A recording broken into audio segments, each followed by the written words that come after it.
Olá pessoal, hoje vamos aqui dar seguimento ao aprendizado sobre eletrônica. Já aprendemos aí sobre alguns componentes, dentre eles resistores, capacitores, diodos, indutores, o funcionamento básico. E hoje iremos dar continuidade entendendo melhor o que é uma eletrônica analógica. A eletrônica analógica ela foi a primeira eletrônica a ser utilizada, isso porque foi o caminhar, ali no início, quando começou a se engatinhar na eletrônica, a utilizar o fluxo de elétrons para poder controlar alguns componentes e movimentar motores, e só depois, com a criação de um componente bastante versátil, é que pôde-se então criar a eletrônica digital e dar continuidade no aprendizado sobre eletrônica que utiliza até hoje a eletrônica digital. Porém, a eletrônica analógica, mesmo sendo antiga, vamos dizer assim, ela ainda é utilizada até hoje. É como aquilo que a gente aprende lá no primário, as vogais e as consoantes. Mesmo sendo matéria do primário, ela é utilizada ainda até hoje porque faz parte, todo texto, todo livro que a gente lê, seja lá no doutorado, vai ter ainda vogais e consoantes, porque foi como foi criado, mas faz parte, Então hoje iremos falar sobre eletrônica analógica para que a gente possa afindar esse assunto de certa forma, e assim poder adentrar na eletrônica digital, que é utilizada em máquinas de costura e todos os outros componentes. Por que falar de eletrônica analógica?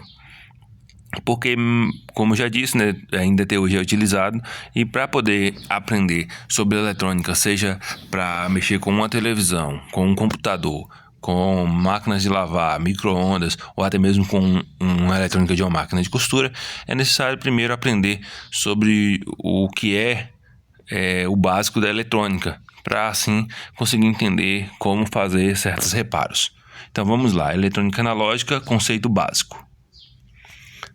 A eletrônica analógica é o ramo da eletrônica que estuda o desempenho de componentes eletrônicos e circuitos analógicos como resistores, capacitores, indutores, transformadores, conectores, fios e cabos, e placas de circuitos.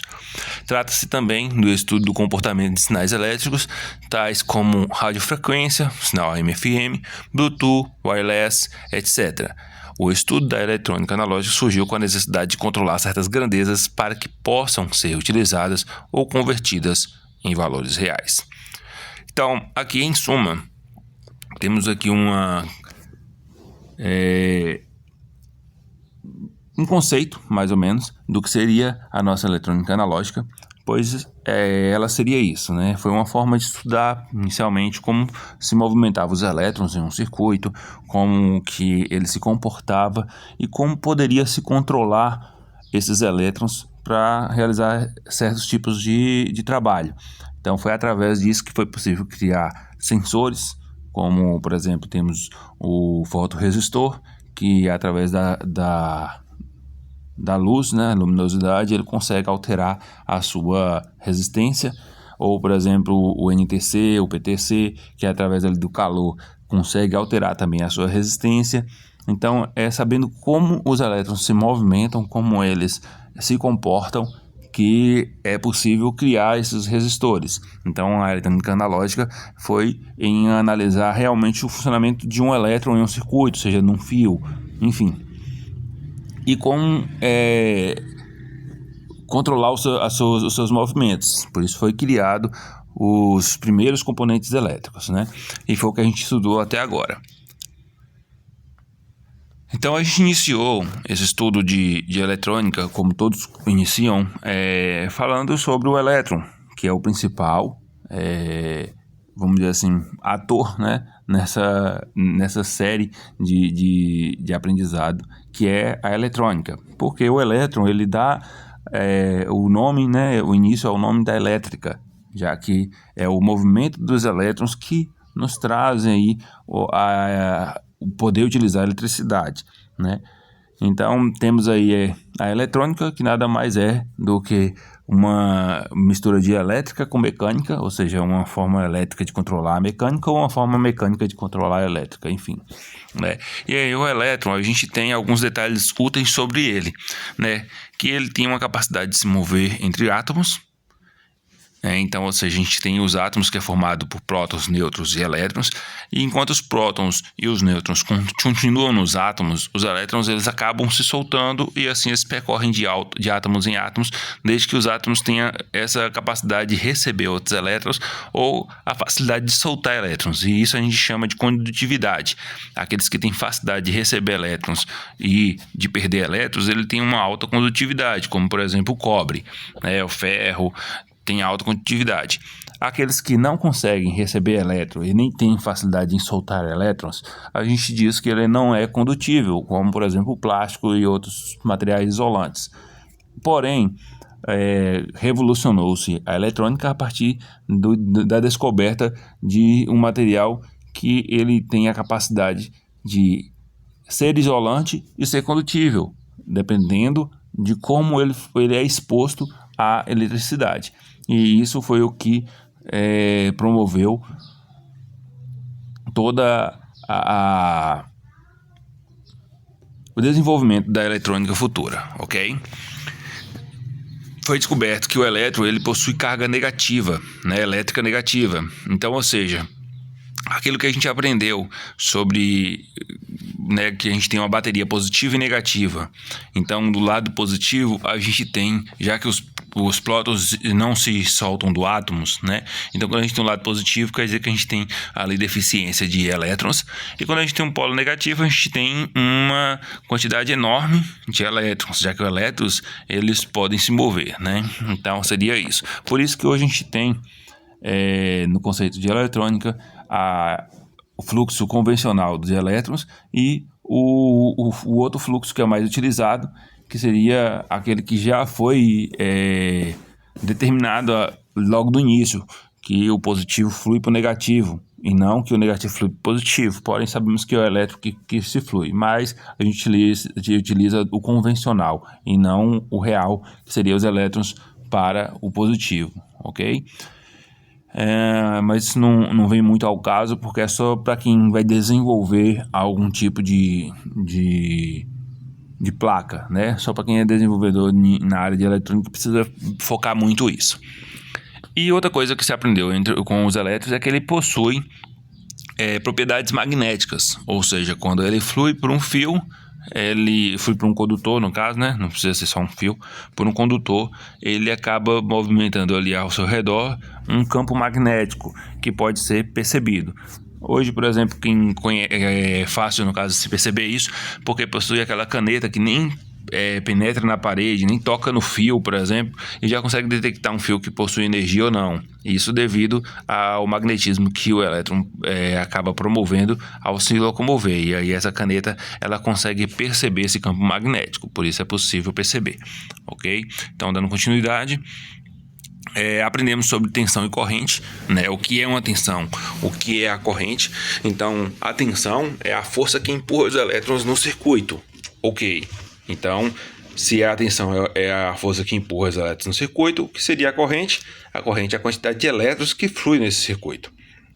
Então, temos aí essa imagenzinha com a senhora tensão empurrando os elétrons por um fio. Então, quando dizemos que há bastante tensão, quer dizer que essa tensão consegue forçar elétrons com mais facilidade, porque ela tem uma força muito maior. Quando tem pouca tensão, ela já não consegue transmitir com tanta força assim os elétrons, Só que não quer dizer que não é possível ter bastantes elétrons com tensões menores. Isso já não é o caso. Mas se a tensão for pequena e tiver muita quantidade de elétrons em um fio, ele não vai conseguir levar por uma distância muito longa. Por isso que nas redes de transmissão de alta tensão, aumenta-se a tensão e diminui a corrente para que ele consiga transmitir uma distância muito grande. E assim, não há muita perca, já que o movimento de elétrons por um fio também acontece o aquecimento do próprio, No fio ou de qualquer outro condutor acontece o aquecimento, Então, sabendo que a corrente é a quantidade de elétrons, a gente sabe que há alguns componentes ou fios que ele não vai suportar uma grande quantidade de corrente por um fio, por isso que é preciso saber dimensionar numa fiação de uma casa a quantidade, qual a espessura do fio para que ele suporte uma quantidade de elétrons passando por ele. Assim, também em um circuito é preciso também saber dimensionar os componentes para que ele suporte a corrente que vai fluir sobre ele. Um dos componentes que foram criados para se utilizar na eletrônica foi o resistor, que tem a habilidade de promover ali no circuito um ambiente melhor para que os componentes consigam trabalhar. Como assim? Temos aqui detalhes úteis sobre o resistor. Ele tem a capacidade de dissipar energia em forma de calor. Então, se ele consegue dissipar energia em forma de calor, quer dizer que ele consegue diminuir a tensão que sai dele, assim promovendo ali um ambiente com menos tensão, para que não force o componente que vem após ele e ele não venha a queimar com facilidade, porque ele por si só está promovendo uma queda de tensão. Outra coisa que ele faz é limitar a corrente de elétrons no circuito. Então, se a gente tem aí, no caso, entrando uma grande corrente e temos um resistor em paralelo no circuito, a gente vê que essa corrente que entra por ele, ela será limitada e após ele sairá uma corrente menor. E a corrente, como a gente falou, é a quantidade de elétrons que tem no circuito. E muitos componentes, eles não suportam uma quantidade muito grande de elétrons ultrapassando por ele, pois ele acaba vindo a queimar. Outra coisa que ele consegue fazer é criar um divisor de tensão. Como assim? Eu tenho aqui, deixa eu ver se eu consigo mostrar aqui para vocês. Tenho aqui no caso um circuito onde eu tenho aqui 27 volts e tenho aqui 1, 2, 3 resistores conectados aqui em paralelo, um ligado ao outro, em série. Eu acabei errando ali atrás, falei paralelo e é em série, que é um ligado ao outro. Então ele está aqui em série, um após o outro. Temos então 3 resistores ligados em série, cada um com 1 kΩ de resistência. Isso aí são medidas em que a gente não vai se atentar muito a isso, porque essa parte é uma parte muito teórica. Eu quero apenas que vocês compreendam aí para que a gente possa dar prosseguimento.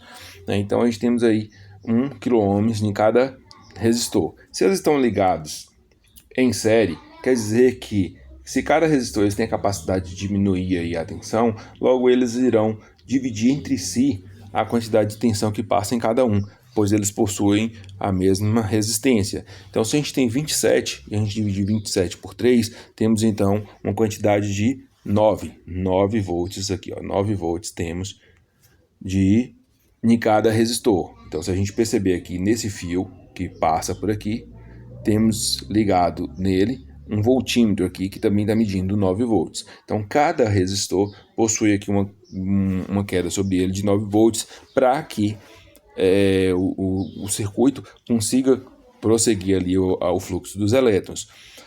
Se a gente então quisesse, por exemplo, 18 volts, era simples. Era só a gente utilizar apenas um resistor e pegar de um resistor para outro, como é o caso aqui que está esse voltímetro. Esse fio aqui segue reto e chega a esse voltímetro. E esse outro fio aqui segue reto e chega a esse voltímetro, tendo aí 18 volts. Então, para que serviria isso? Para que a gente pudesse ter uma forma de conseguir tensões diferentes utilizando uma mesma saída. Então, por isso que a gente consegue ver em uma placa de circuito uma quantidade enorme de resistores, uma quantidade enorme aí, seja em série ou em paralelo, para que consiga, no caso aí, fazer uma redução e termos uma divisão de tensão. Temos outras funções, é claro, mas essa é uma delas. Então, sabemos que os resistores têm essa função, de limitar a corrente de elétrons, de criar um divisor de tensão e também de dissipar uma quantidade de energia em calor e assim diminuir uma tensão que chega a um certo componente. Outro componente que temos que foi criado foi o capacitor. Os capacitores eles foram criados para servir como uma espécie de caixa d'água em uma encanação, ou seja, no momento em que falta energia no circuito, ele consiga suprir, né? Quando é muito observado isso, quando se faz uma retificação de uma corrente alternada para uma corrente contínua. Temos aí, no caso, uma onda em que vai ter ali uma deflexão entre uma onda e outra, e é um ambiente onde fica sem fluxo de energia. E isso iria provocar ali no sistema alguns probleminhas relacionados a essa falta de energia. Então era necessário ter algo, no caso, que conseguisse fornecer uma energia nesse momento, apenas nesse momento. Então temos aí um capacitor, que na figura dá para poder ver aí que tem 2 terminais. Cada terminal fica ligado a uma placa elétrica que não se tocam diretamente, e possui entre essas placas um material chamado de dielétrico. Esse material ele é de uma espessura bem fina, para que o movimento dos elétrons possam atrair ali, né, os outros átomos que estão ao redor dele, que falta elétrons, e assim ele possa ficar ali pelo campo elétrico preso a esse capacitor, tendo apenas uma porta de saída, que seria os 2 terminais. Então, no momento que cria-se um curto nesse terminal, os elétrons eles fluem por esses terminais para se encontrarem. Então, fazendo assim uma descarga praticamente automática da carga que entrou dentro dele. É como se fosse uma rua grande e criasse um beco onde alguns, vamos botar aí, né, alguns elétrons pudessem entrar nesse beco e ficassem ali aguardando o momento em que diminuísse o fluxo na rua para que eles pudessem prosseguir o seu caminho. Então, seria mais ou menos isso que acontece em um capacitor. Detalhes úteis sobre o capacitor é que ele consegue armazenar energia através do campo elétrico, então a gente sabe que foi para isso que ele foi criado, ele armazenar um pouco de energia para tirar o chamado ripple do sistema. Ripple seria essas quedas, né, esses momentos em que ficam sem energia, porque, como a gente sabe, há uma variação na criação da energia, da geração da energia lá no gerador, devido ao movimento dos ímãs. Nem todo momento o ímã vai estar próximo da bobina, já que se ele ficar parado junto da bobina, ele não vai gerar energia, ele precisa estar se movimentando. E essa movimentação desses ímãs fazem com que crie aí, no caso, um espaço em que o ímã está longe da bobina, então fica sem energia. E aí, se ficar totalmente sem energia, o sistema teria ripples, ou seja, quedas, no momento que esses ímãs estão afastados. Então, esse capacitor ele cria uma espécie de caixa d'água que completa esse espaço no sistema para que não tenha ripples, né? Ou que o ripple seja o menor possível. Então, é preciso dimensioná-los, por isso que tem capacitores de vários tamanhos e capacidades.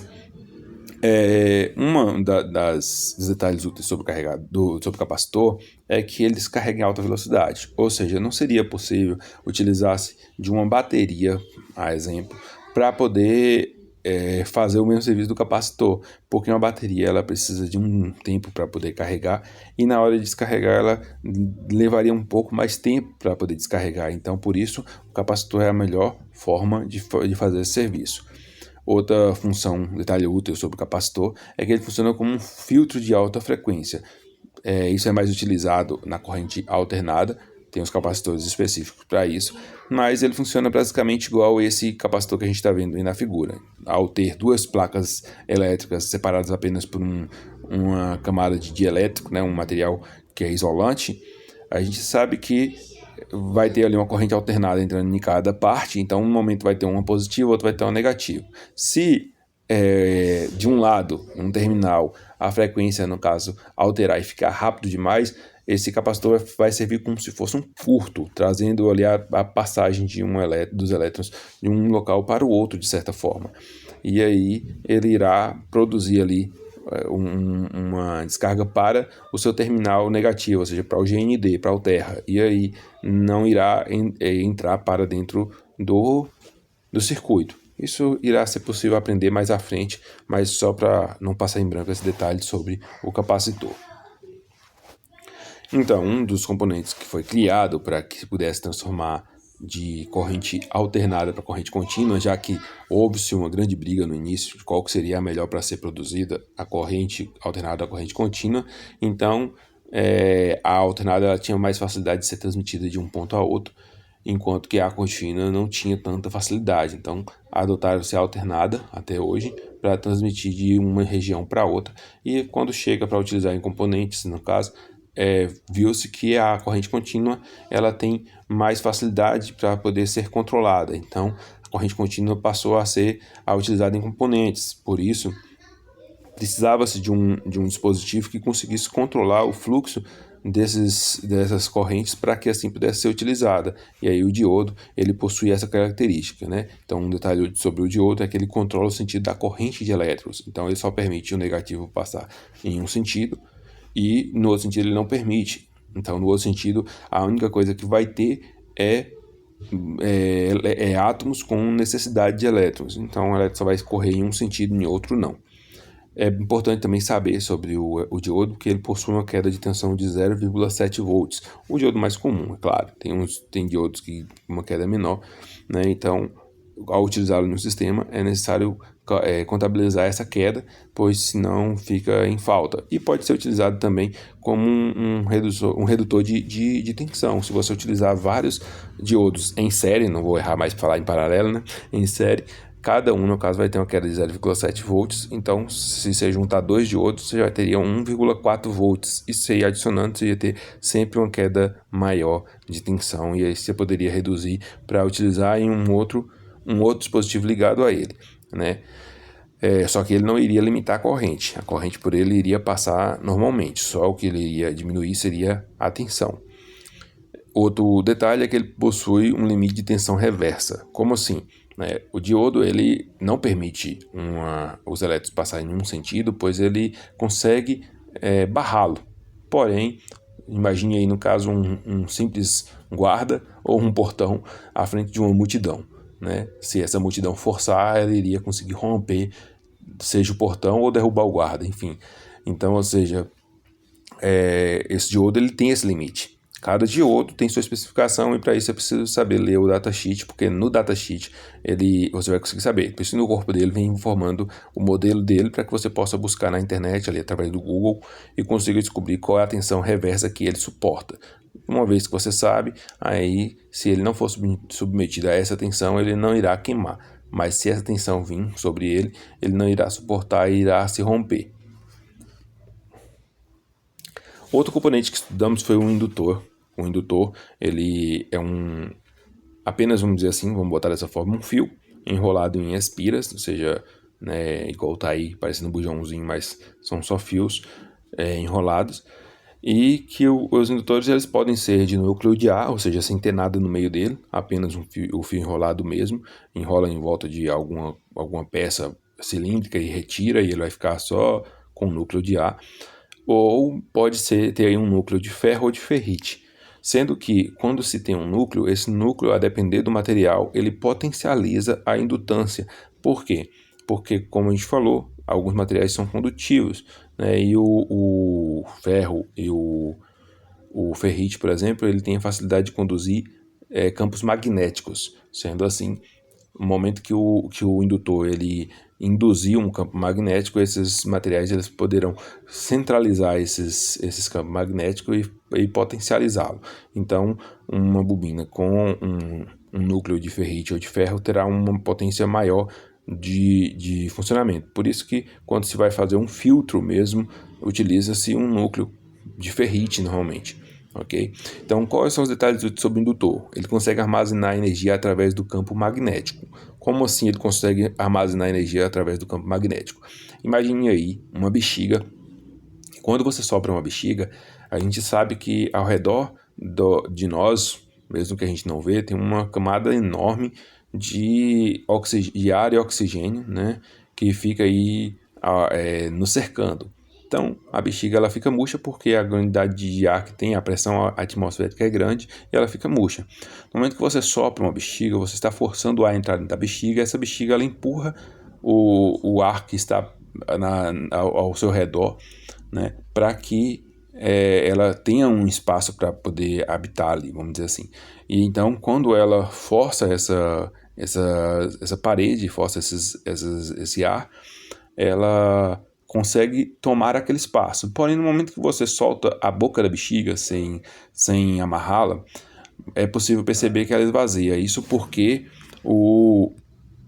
a pressão atmosférica vai empurrar de volta para voltar para o seu local de origem, já que que ela tinha um lugar dela, né?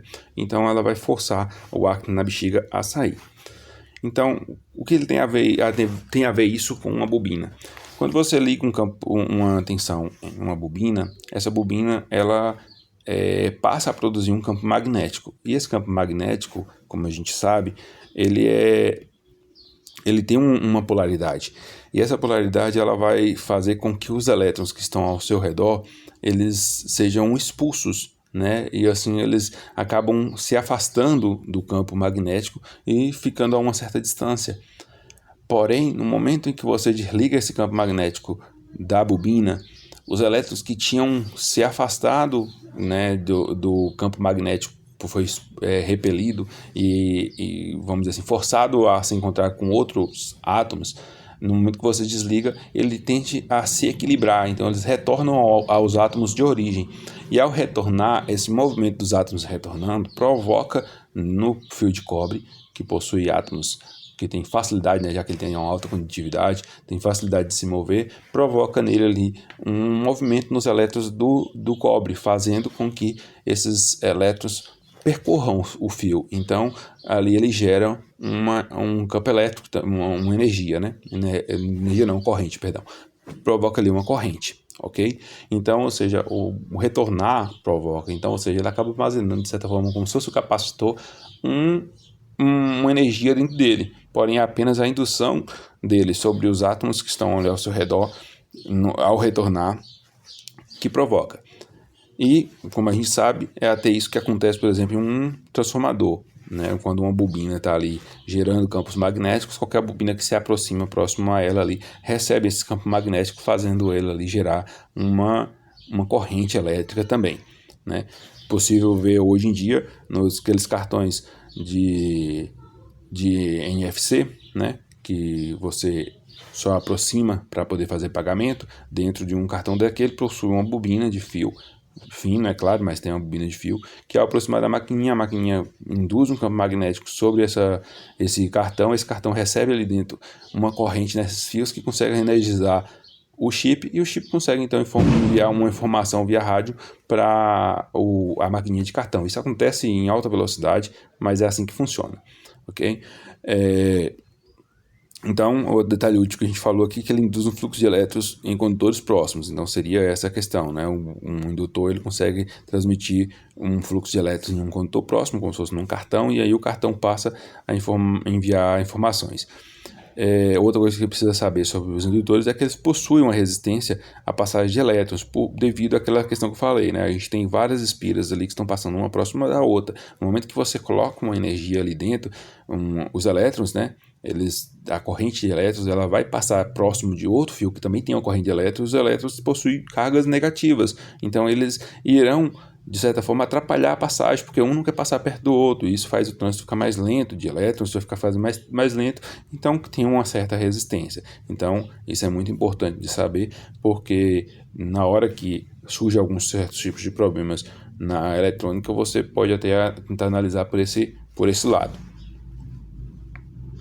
Então temos também os transformadores. Transformadores seria a mesma coisa do indutor, só que a diferença é que os transformadores eles possuem aí em seu núcleo, né, um material laminado, ou seja, vários chapinhas de ferro que produzem o seu núcleo, né? Só que a diferença é que o transformador eles utilizam a energia, né, a corrente alternada. Então a alternância de elétrons entrando e saindo aí em sentidos, né, sempre opostos um ao outro, provoca aí a geração de energia na outra bobina que está utilizando o mesmo núcleo, porque, como eu falei, o ferro ele potencializa o campo magnético criado por uma bobina. Então, no caso, como eles estão ligados pelo mesmo núcleo, há uma potencialização do campo magnético que acaba induzindo uma corrente em uma outra bobina próxima. Mas para isso, como a gente falou, né, assim como no gerador, um ímã parado à frente de uma bobina não promove a geração da energia, ele precisa estar se movimentando para que varie o campo magnético, a bobina também precisa estar ali com a corrente alternada para que haja variação do campo magnético e produza a energia na outra bobina. Por isso, a quantidade de espiras ela é fundamental. Uma é para que essa bobina suporte a quantidade ali de corrente que corre por ela, né? Já que se for um fio muito pequeno ele não vai suportar, se for um fio muito fino ele não vai suportar, então tem que ter uma quantidade de espiras, de voltas, para que ele venha a suportar, e aí essa quantidade de voltas que há em uma bobina, ela influi na geração que há na outra bobina. Então, ou seja, se tiver a mesma quantidade de voltas em uma bobina, tiver na outra, então quer dizer que ela vai gerar, uma bobina vai gerar para a outra a mesma quantidade, porque a quantidade de voltas é uma por uma. Mas se em uma tiver 220 voltas e na outra tiver só 22 voltas, a gente vê aí que há um número de 1 para 10. Então quer dizer que se entrar 220 volts, no outro vai sair só 22 volts, porque estava uma relação de 1 para 10, ou de 10 para 1 que seja. Então, ele consegue induzir, devido ali à movimentação alternada, ele consegue induzir, mas a quantidade de voltas da bobina também influi. E a quantidade de espessura do fio também influi, como eu disse, porque a corrente que vai passar vai ser uma corrente alta. E logo se utiliza aí a lei de Ohm, que é aquela que há o princípio de conservação da energia. Então, se você diminui a tensão, aumenta-se a corrente. Se você aumenta a tensão, diminui-se a corrente, porque não tem como criar energia, né? Na verdade, a energia ela só se transforma. Então, o movimento ímã ele não cria energia, ele só transforma ali os elétrons que há dentro do fio em uma corrente que passa a ser uma energia, mas não foi criada, ela foi só modificada, né? Aí, pulando os transformadores, temos aqui um componente que não estudamos, que seria o potenciômetro. Mas qual é o princípio do potenciômetro? O mesmo de um resistor. A única diferença é que esse potenciômetro ele tem um limite de corrente que pode ser variado, né? Você consegue limitar a corrente de elétrons que flui por ele através desse cursor, que vai aumentar ou diminuir aí a distância que há na trilha, fazendo com que tenha uma resistência maior ou menor. A diferença é que um potenciômetro desse que está na foto, ele possui uma baixa resistência à corrente.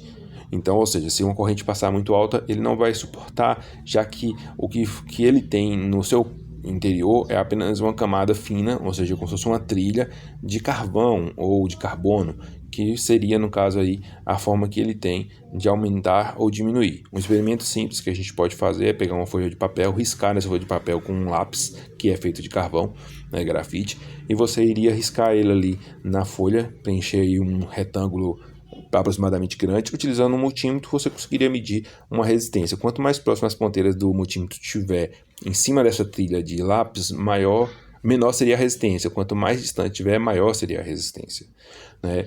Agora sim, é claro que potenciômetro não só existe nesse modelo. Existem potenciômetros prontos para poder suportar uma resistência maior de corrente, mas é mais difícil de se achar. Por exemplo, em máquinas domésticas, eles têm aqueles pedais antigos que possuem um corpo de porcelana e dentro dele várias pastilhas de carvão, que quando apertados ali, aperta-se o pedal da máquina, ele aproxima essas pastilhas e à medida que ele se aproxima, a corrente que vai passar por ele vai ser maior.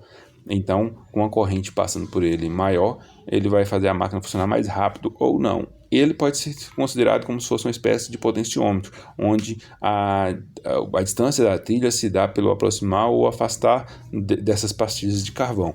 Então ele pode ser considerado como se fosse um potenciômetro. E ele é utilizado diretamente na corrente elétrica sem precisar de um outro componente, e ele suporta, porém ele se aquece demasiadamente. Então por isso que é possível perceber, se a pessoa testar um pedal de máquina doméstica desse modelo, que ele se aquece, né? Era muito comum os pedais antigos se aquecerem devido à quantidade de corrente que flui sobre ele.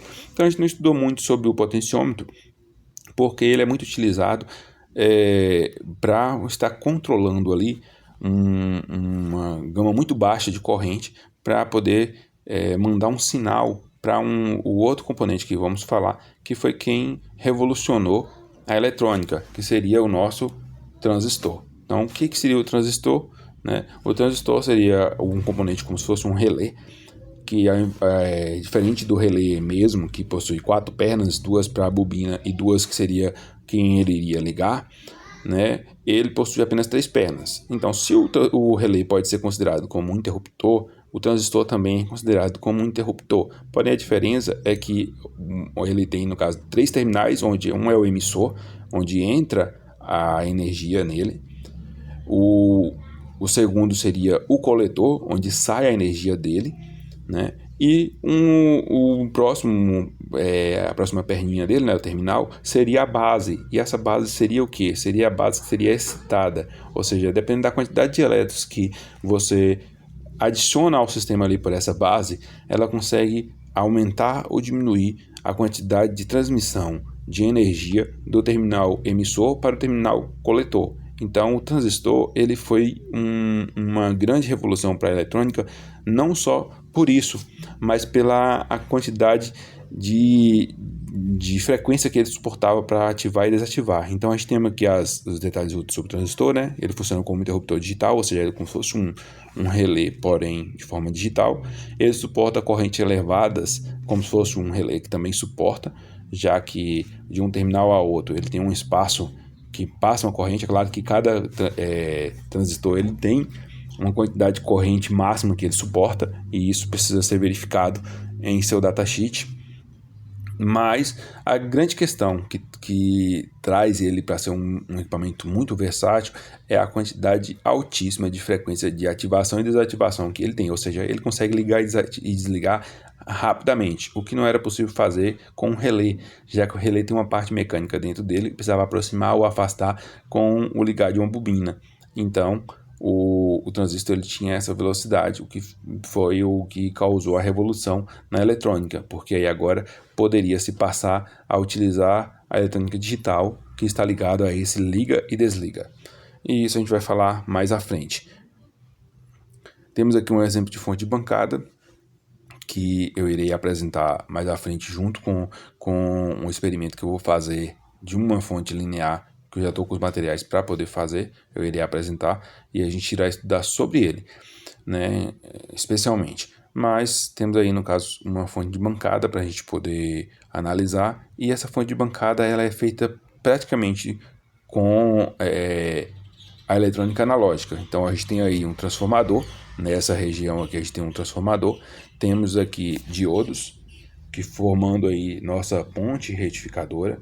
Temos aqui, por exemplo, um LED que nada mais é como um diodo, só que quando a energia passa por ele, ele transmite a luz, né?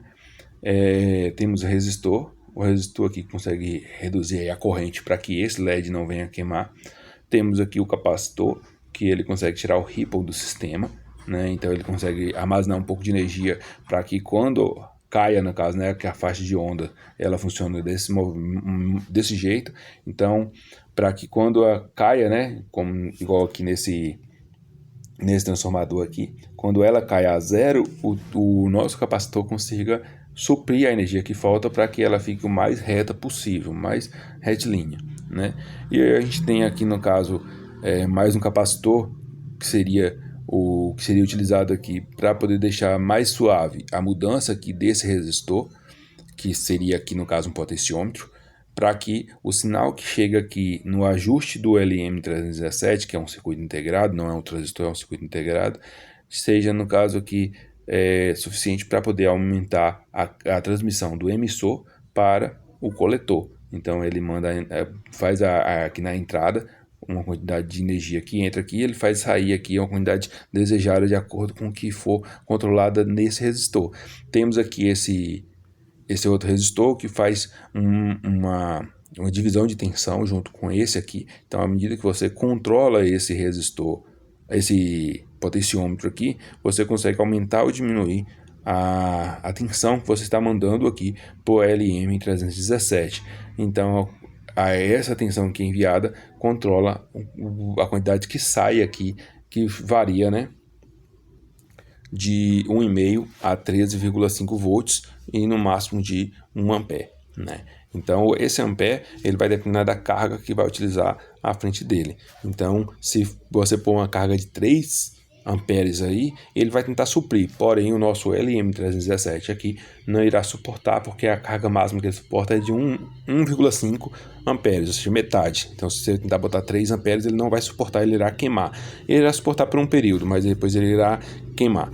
Então temos aí a fonte de bancada, com exemplo simples aí da nossa eletrônica analógica, né? O nosso transformador que converte, os nossos diodos que faz a retificação, o nosso capacitor que faz o filtro, os nossos resistores que controlam ali a carga para poder alimentar algum tipo de componente que não aguenta muita corrente, e temos aí nosso potenciômetro que controla aí o circuito integrado LM317 para poder fluir a energia que você quer na saída. Então isso aí é uma eletrônica analógica, ou seja, é controlando apenas a energia de forma que a gente possa utilizar, né? Então esse controle é o que, no caso, vamos dizer assim, resume a eletrônica analógica. Você não está controlando ligado e desligado, ou 0 e 1, como é dito na eletrônica digital, e sim você está controlando aqui a quantidade de tensão que entra ou sai no dispositivo para o funcionamento dele.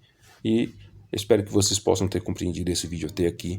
Sei que ficou um pouco longo, mas infelizmente eu tinha que gravar ele dessa forma para afindar, vamos dizer assim, a nossa eletrônica analógica, e a gente possa então começar a falar primeiro dos transistores, porque foi quem deu início à eletrônica digital, e aí depois a gente falando sobre a eletrônica digital, que é o que se utiliza até hoje. Muito obrigado a vocês por assistirem até aqui. Se assistirem até aqui, deixa lá um comentário com um gostei aqui no canal do YouTube para mim saber que vocês assistiram até aqui, ok? Desde já agradeço a vocês. Fique com Deus.